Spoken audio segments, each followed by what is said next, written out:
there staff meetings within the town to foster communication and cooperation.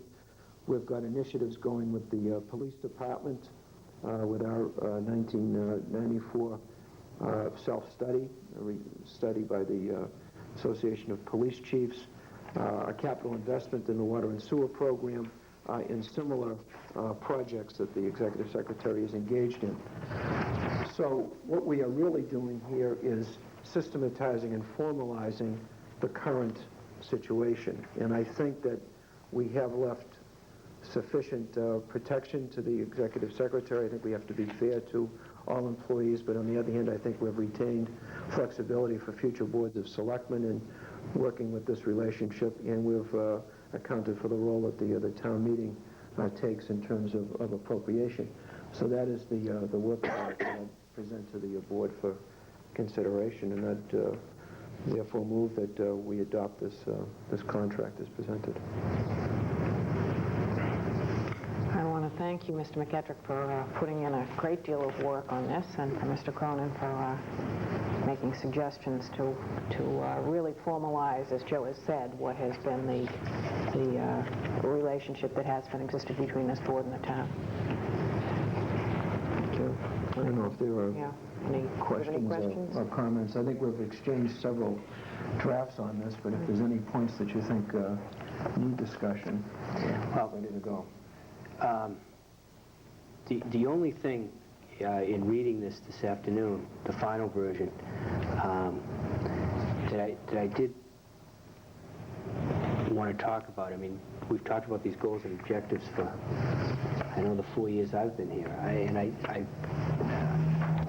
this subject to review in December.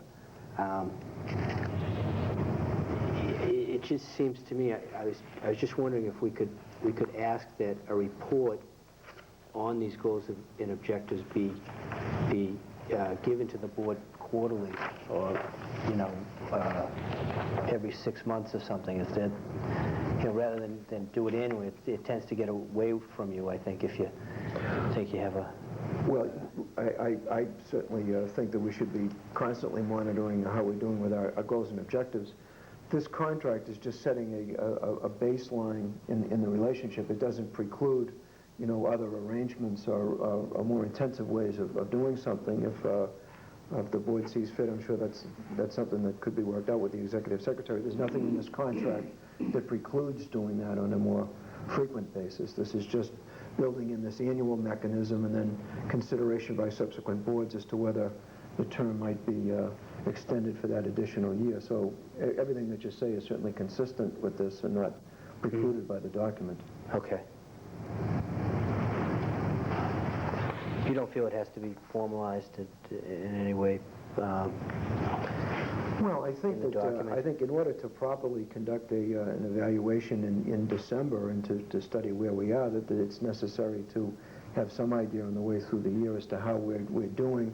We're going to be getting reports constantly on these various projects. So I think the very fact that we're having meetings and looking at these issues really gives us some sense of how it's going. But certainly the board itself could decide to take stock in June or whatever the schedule would be, and ask ourselves how we're doing, and together with the Executive Secretary. I don't think that it has to be written into the document, but I think it's something that we could adopt as a practice. I don't think anyone would have any problem with that. I think we should be talking about these things all the time. Okay. I noticed in reviewing this that a number of the goals and objectives that we'd discussed in the past but had never formalized have dropped off the list simply because those programs have been implemented and we've had success. So and sometimes it's a moving train. Well, yeah, it's a moving train, and also it's just putting them on... You're in the way of the train. Just putting them on paper is useful. It gives us a roadmap. It tells us, it makes us stop and think, where is it that we'd like to be a year from now?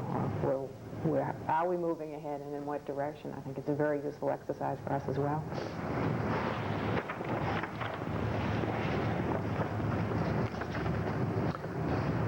But it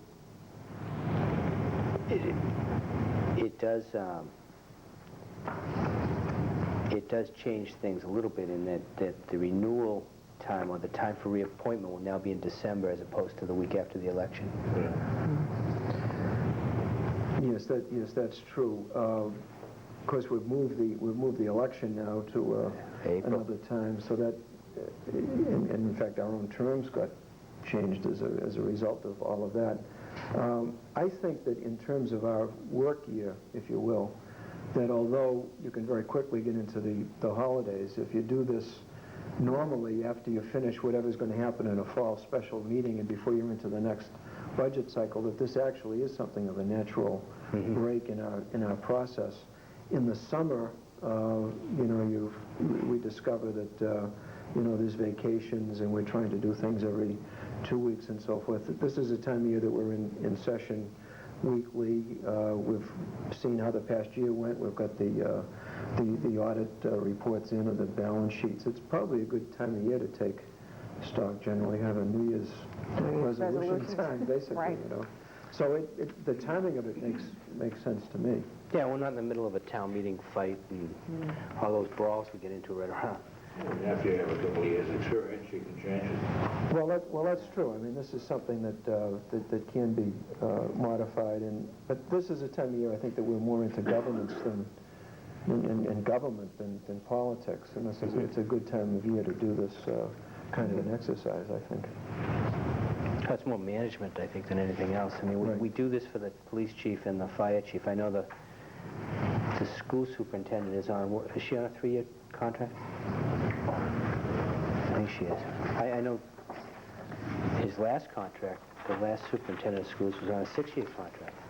So, Yeah, and there are different statutes that relate to each of these positions. The contract that I have from the superintendent of schools is effective until August 31, 97, with a mechanism for an annual extension, and that's consistent with the school committee's authority under their statute.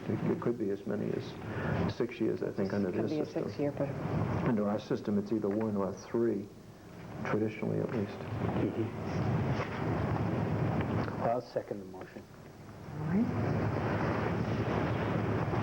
Any further discussion?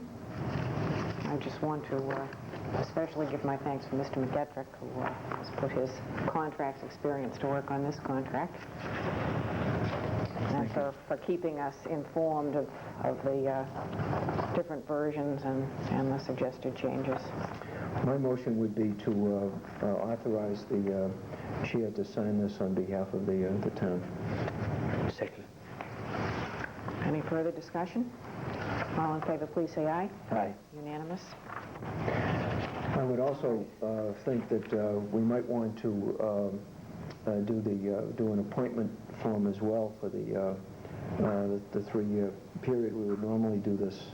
In the past, this has been done on the inception of the 1-year term. We could vote that appointment, and it would be, of course, consistent with the contract, and sign an appointment form as well for the calendar years 95, 96, 97. So I would make that motion as well. It's really going along with this contract approval. Second. Any further discussion? All in favor, please say aye. Aye. Unanimous?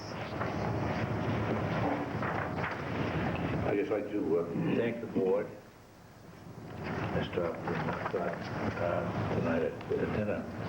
That I've worked 35 and a half years since graduating from college without ever having a contract. And as you know, I've had mixed feelings about entering into a contractual agreement. But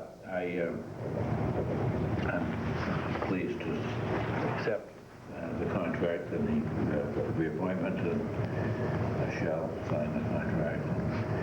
I am grateful to the board for all the time you've spent talking about this and wrestling with the different side issues over the past, really, 2 years. And especially, again, to Mr. McGettrick, who I think was really tested on his practice in contract law in this particular There certainly were enough phone calls. Well, I think the idea here is that it's an evolving relationship. I mean, a contract is something that has to be lived and worked through, so it's really more of a guideline for a relationship. It's not really a dead letter, and I'm sure that this is going to be reworked by successive boards, and we'll probably gain some experience with it ourselves as we go along. Well, the first 26 years, great. I hope the next series. The next 3. I guess the trial period has been completed. Is that the... Hey, you're not an apprentice anymore, you know that, don't you? That's good. Well, thank you very much. Do you need other copies? I didn't know if you want to keep one for you and one for the town. It's good. Mr. McEtrick handed me 3 copies, so I... I hadn't seen the final Okay. version. Well, you signed the one where we give him a 40% raise, Kathy. Yeah. Don't confuse the contract. That subject. too. I thought I was only responsible for 40% pay cuts. Right. Well, we've done that. We've done that. You too. won't let me live that down. All right, are there any more items for open session? Oh, We're I've going to got- have to I've come got- back to open session. We were going to go into a short executive session to consider some executive session minutes and then return to open session. Right. I did have a. Okay. I had an open session item for you on the library building reuse study committee. Okay, If we can handle that. The party that we were talking about still needs some time. Yes, right. That's right. I was just about to mention that. What this document is the vote that we took.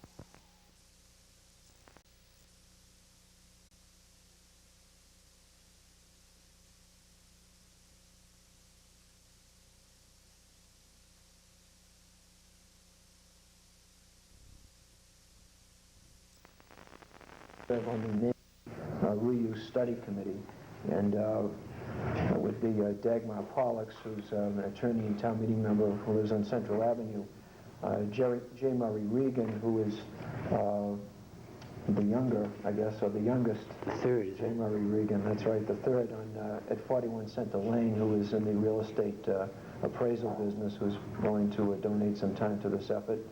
Richard Lezard, who was before us not too long ago, interviewing for the Housing Authority position, who was employed at Boston University. He lives on Elliott Street.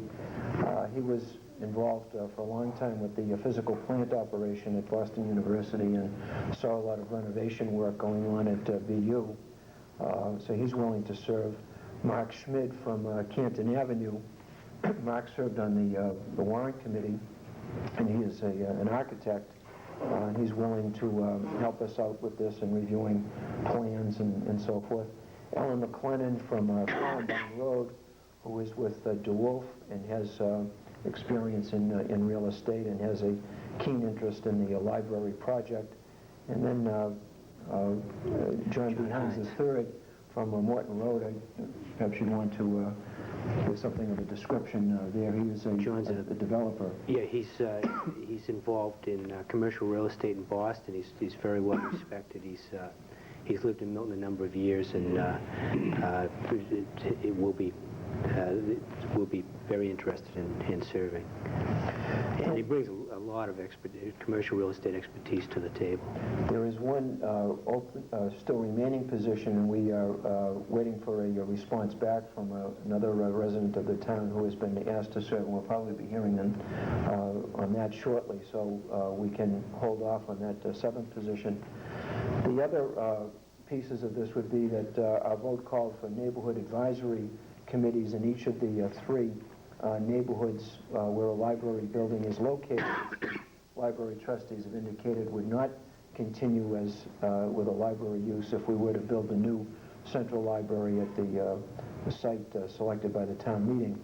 So we have from the Kidder Library neighborhood, the neighborhood around the Parkway, Frank Toto from Hawthorne Road, who is an attorney who has agreed to provide liaison with the neighborhood, as well as Linda Watson, who's been active with the multicultural Neighborhood Association and other activities in the town, who is just a few doors down, actually, from the Kidder building at 75 Blue Hills Parkway, and also Darrell Warner, who is a block or so from where the library is at 204 Blue Hills Parkway. In the East Milton neighborhood, Lou DeMartinez, who is a town meeting member and lives at 232 Edge Hill, which is right up the street from the East Milton branch. Carol Kearns Andrews, who lives at 52 Hollis Street, actually at the corner of Edge Hill in Hollis. She's an attorney. Her family, the Kearns family, her parents are on Hollis Street, I think around 22 or 24, which is right by the building itself, the green space in back of the library. She's willing to serve. And Mary Cobb, who's known to all of us at 16 Babcock Street, which is practically across the street from that area as well. So they would be the liaison with that neighborhood. And then at the Central Library, Nancy Matthews, who's a town meeting member at 154 Reedsdale, which is right across the street from the Central Library where Academy Lane comes into Reedsdale. And also Ed McCune, who is at 8 Academy Lane, which is, I think, probably the first house on the left, I think, as you go into Academy Lane. So he's really right across the street. Ed and Joan McCune just moved to Academy Lane, but they're long-time residents of the town from Cheever Street, and they naturally have an interest in what the use is made of that building, as well as Daniel Smith, who's at 488 Canton Avenue, right across the street. He's an immediate abutter, and he's willing to serve on this neighborhood liaison group as well. So those are the names that we have to date, and we'll have to talk a little bit more about exactly how this group would proceed.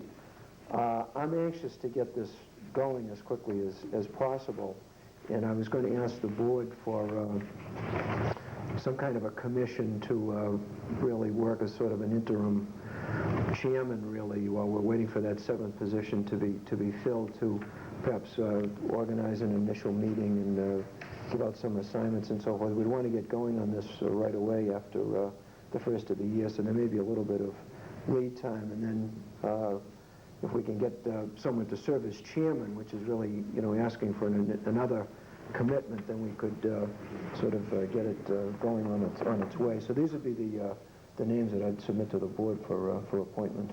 Did you talk to that party we talked about last night as far as chairman? Yes, I've been unsuccessful to date. Several of the folks on this list, although they're willing to serve as members, are concerned about serving as chairman. But that's part of our job as recruiting sergeant, and I'm sure we'll find someone who'll be willing to do it. Okay. Well, again, I want to commend Mr. McGettrick for the work he's put in on this particular project. It's there are a number of qualified people here to be chairman. I don't know, you're saying you don't want to just appoint anybody tonight? Well, no, I don't have someone who's made the commitment. I have asked some of the people on this list, and others I haven't had a chance to contact yet, so we're not really in a position yet to designate a chair. But I would think that I'd hear from the other fellow this week. Okay. The reason that this party is reluctant right now to commit is because his family is in the development business, and he's checking to see if they may be interested in any of these properties. And it wouldn't be appropriate for him to be serving if someone in his family was going to bid. I just wanted to add that a fellow who lives in the town has contacted me, who has done extensive work on the heating system of both, I think, the Kidder and the central libraries. Ralph Perry from Houston Avenue, and he said he'd be willing to help this committee in any way with information on the heating system, and I guess he installed part of the piping. Blondell's for a committee. Yeah, when he was with Blondell's, and he's offered in the past to help the library trustees with this kind of information. He has helped. He has, yeah. So he's more than happy to volunteer his time to this committee if they need him. So I'd like that to be made known to them. But I would tend to doubt if this other candidate would want to be chairman either. But, Some of them might develop. yeah. That's usually what happens. I mean, you get into this and people see what they're actually working on, and I don't think it's really going to be that much of a problem. But it just happens that, we haven't really been able to put that piece of it in yet. But I'm not really that worried about it. I think we'll get it going. I just don't want to lose the momentum administratively, that's all. There are other things we ought to be assembling now in order to aid this committee. That sort of work I'd like to... You'd be willing to take on the role So we got to get rolling. getting I'm not an looking for agenda and appointments getting in this. Just a telling you time and a that, place. Fine. That's what I had planned to do with this next, if it's acceptable to the board while we're assembling the rest of the group. Okay. Are you moving the list, or? Yeah, I was going to make a motion that we appoint these 6 individuals to the Maine Reuse Study Committee and these other 9 individuals to these 3 respective neighborhood advisory committees. I'll second the motion. Any further discussion? All in favor, please say aye. Aye. Unanimous. Okay. All right. Before we go into that short executive session, I want to mention one of the A items, 27A, which has the dates for the ACEC meeting and hearing in January. Find those. And a couple of things we might want to note. One is that the state seems to be adopting an alternative method for describing the boundaries, so the boundaries have changed again or are likely to change again. There's a map, and there seems to be some discrepancy from what we'd seen before. Just the transfer? Oh, No, this is, the ACEC. the ACEC. I keep confusing it with the It's ECAC. not the 1A. No, this was a 27A. So there's the state is proposing, instead of to using traditional lot line boundaries, using a wetlands boundary, and it may be including some streets that we didn't see before, but it's hard to tell from the detail on this map. So that's one issue.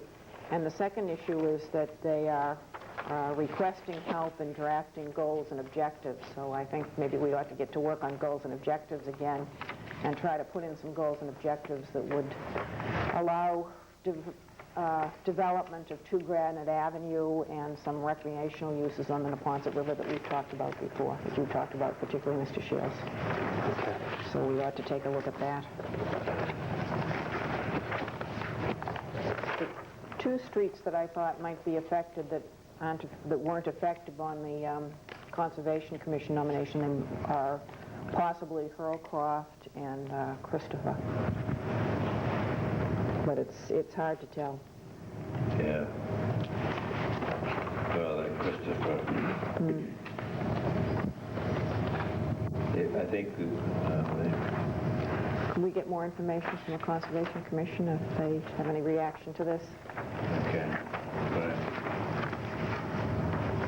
And I guess the public hearing is January 25th in Dorchester. Did you see 26A? Is it the metric one? No, that's the report from Bill Taylor on the December 8th Landfill Study Committee meeting.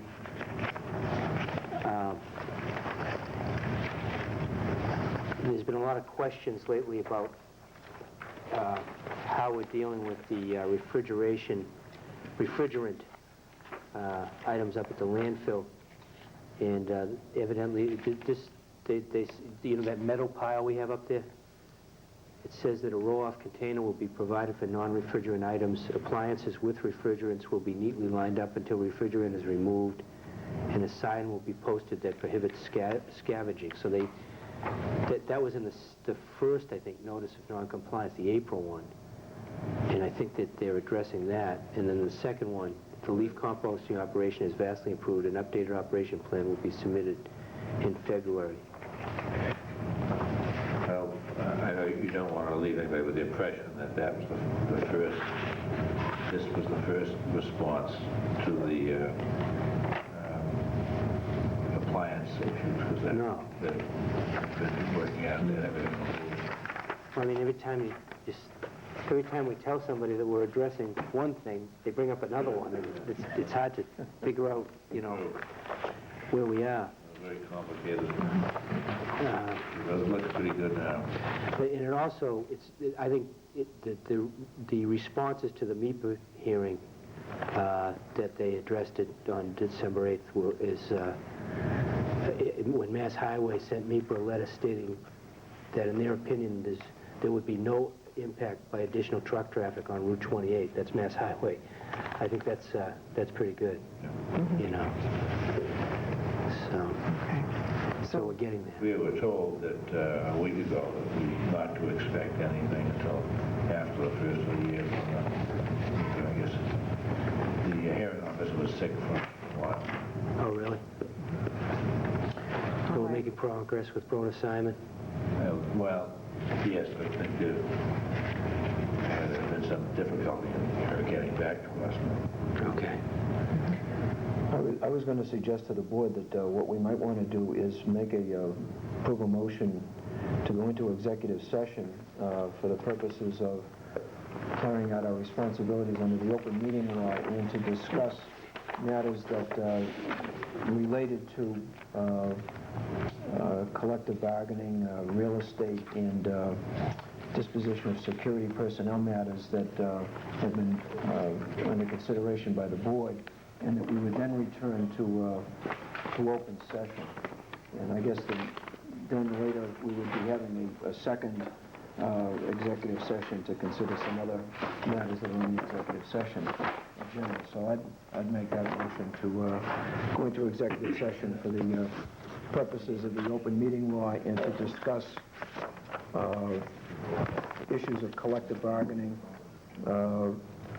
disposition of security personnel, and acquisition of real estate, and that we would return to open session after that executive session. All right. Second motion. We ready for a vote? Mr. McEttrick? Yes. Mrs. Dunphy? I'm sorry, Mr. Shields? Yes. Mrs. Dunphy? Yes. And I wouldn't think that this would...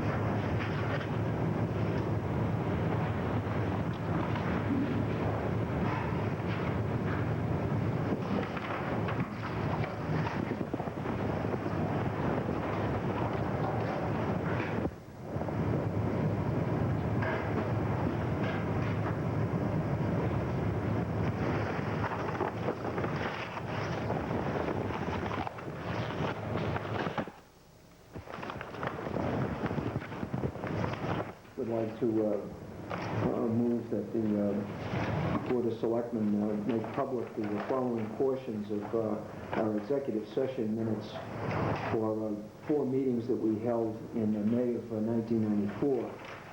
The general laws, Chapter 39, Section 23B, requires that from time to time, where possible, that public boards release executive session minutes that where disclosure would no longer defeat the purposes of the executive session. And I think the board has tried to comply at all times with the open meeting law, and in doing this, we're trying to comply with the spirit of the open meeting law as well. There was a recent complaint that was filed with the District Attorney's Office in Norfolk County questioning the board's use of an executive session, ironically to take up a question of a proposal that a member of the community was making with respect to property that the town owned and a property that might have been acquired by the town in some kind of a swap. And the complaint to the District Attorney's Office resulted in a letter that said in part that the Assistant District Attorney found that the board did not violate the open meeting law by discussing that issue in executive session, so that the board's use of an executive session was approved by the District Attorney. As a result of that, and because that matter was fully reported in the media, and also because the letter that the District Attorney wrote back to us was published in its entirety in a weekly newspaper that is distributed in the town, it would seem that because that publicity has been put on that item, that there is no longer any purpose in withholding those minutes. So while we were looking at that, it made sense to look at that entire month of May and to look at the 4 meetings of the month of May and see if there wasn't anything else that could be released, and not that the district attorney was requiring it, but that the board wants to follow the open meeting law as best we can. So I've prepared a motion, and having the board review it in the brief executive session that we held, I'd like to move that these minutes, actually portions of these executive session minutes, be made public, and I guess they would become part of our open session minutes of this meeting, I guess is the way it would work. I think that several points should be made about this. First, process, because by definition, a lot of these items at the time they were discussed did affect matters that were sensitive and that by law could be kept confidential. So in exercising this authority to publish them, we would want to be careful as well. So after we get the clearer instructions and an idea from town council on practices in other communities, we may be making additional releases, but I think initially we want to be conservative. It should also be noted that there are some items in here that are listed as received, but there is no action taken. And that was simply because these minutes were an accurate reflection of what was happening at the time. Many of those items related to topics that would fall within the open meeting law, or potentially fall within the open meeting law, and at the time the agenda was prepared, it seemed to be appropriate that those items would be in the executive session minutes. Sometimes it's not clear when we prepare an agenda as to what the issue really is or where the discussion is going to go, and so inevitably, in trying to follow this law, matters are put in with the executive session that in varying degrees then relate to a topic that we had anticipated we would get into when we moved to go into executive session. So people should understand the difficulty of administering this statute, that a good faith decision could be made initially, that a privileged matter is involved, and then as the issue evolves, sometimes it's clear that it peripherally involves that topic, but it's in the executive session minutes. So by releasing these matters, we really clear any of that up. Some items that are in these executive session minutes would now move to our open A items on reflection that these are items that should be customarily carried in the open part of the meeting. The only other point that I've mentioned is on 2 occasions in these minutes, it happens that I'm listed as leaving the executive session. If one were to think that this was representative of everything that we did, we'd get the impression that I would always knock off early. But it just happens that at 2 of these 4 meetings that a matter came up that was an executive session matter that I was required by law not to participate in, and so I discharged that responsibility by leaving the meeting to carry out my obligations, as indeed I've done in open session on occasion when matters have come up having to do with the Massachusetts Interlocal Insurance Association, of which I'm on the board of directors. So I've tried to be very careful in that respect. So I would therefore move that we release these items that are described here to the public to become part of our open minutes of this meeting, of tonight's meeting. Second the motion. I just want to comment that I think that every week when we meet, we have to draw a fine line. We have to balance the very important interest of public access to the business of government and to what goes on in our meetings, so that everything that we do conduct in open session. But we have to balance that against being able to effectively carry out the best interest of the town without compromising the town's position. Right. And so it's a decision we have to make every week, and we always have to keep those 2 very important goals in mind. I think it's worth just mentioning briefly why some of these issues were treated in open session, and we now feel comfortable with disclosing. There are several mentions here, at least 2 mentions of the possible leasing of the baseball fields at the Pierce School, and that's a privileged matter under the open meeting law, a matter that then subsequently was discussed in open session. So that was an appropriate use of the executive session, but now it's a matter that can be released.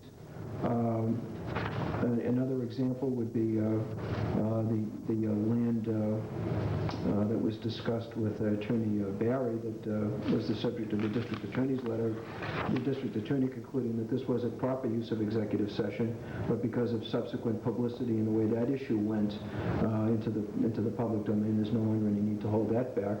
These collective bargaining matters, disclosing the fact that we discussed collective bargaining is really done when we go into executive session anyway, so there's no harm now in that part of the minutes being revealed. That knowledge is really there, available.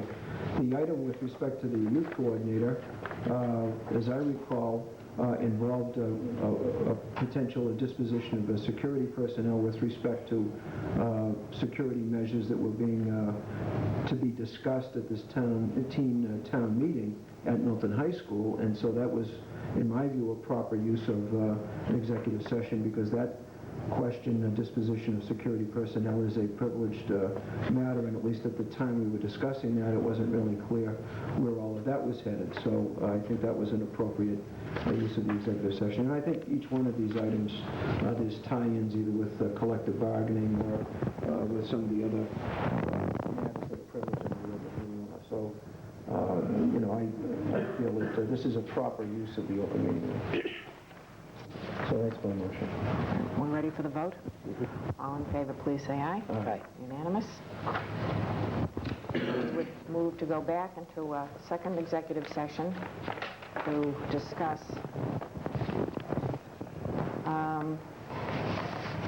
strategy with respect to collective bargaining, real property, and litigation. Mr. McEttrick? Yes. Mr. Shields? Yes. Mrs. Dunphy? Yes. And we will not be returning to open session.